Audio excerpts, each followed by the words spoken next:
তবু মুখে বলতে নারী মরণ করে ঢলতে পারি, মুখ ফুটে তবু বলতে নারী।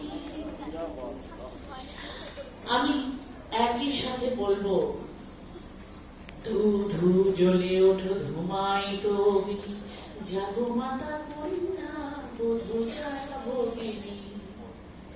আবার যদি বলি, আজি রক্ত নিশি ভরে এগিয়ে শুনি, ওরে মুক্তি কোলাহল বন্দি শৃঙ্খলে, কাহারা কারাবাসে মুক্তি হাসি হাসি, লুটেছে ভয় বাধা স্বাধীন হিয়া তলে। রক্ত নিশি ভরে এগিয়ে শুনি, ওরে মুক্তি কোলাহল বন্দি শৃঙ্খলে।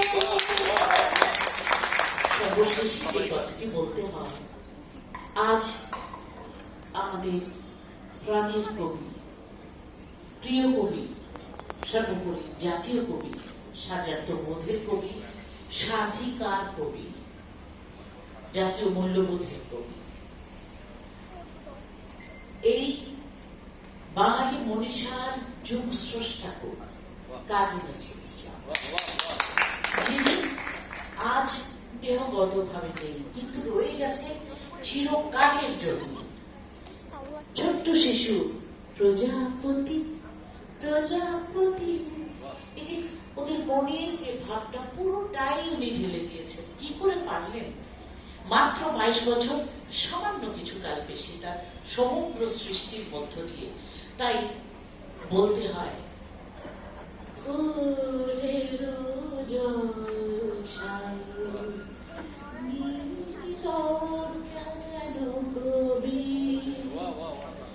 ভোরের হাওয়া কান্না পাওয়ায়, তোমরা ছবি নীরব কেন কবি। একেবারে শেষে বলতে হবে, তাকে আসলে আমরা তো ভুলতে পারি, তিনি নিজেও জাননি তাকে যেন আমরা না ভুলি, তাই বলে গেছেন, আমারে দেব না বলে তুই, আমি চিরতরে দূরে চলে যাব, তবু আমারে দেব না ভুলিতে। আমি বাতাস হইয়া জড়াইব কেশ, বেনি যাবে যবে খুলিতে, প্রভু আমারে দেব না ভুলিতে। আজকের এই দিন আসবে, বারবার ফিরে আসবে, এবং এই আশায় বাঙালি জেগে থাকবে, বেঁচে থাকবে। সে বিদ্রোহী হয়েও বাঁচবে, নারীদের মধ্যে বাঁচবে, শিশুদের মধ্যে বাঁচবে, যৌবনের কবি তারুণ্যের মধ্যে বাঁচবে।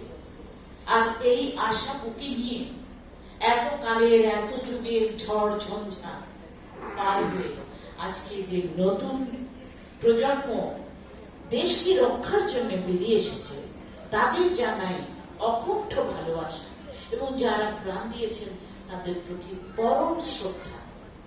সবাইকে আজকে এই আয়োজনের জন্য ধন্যবাদ।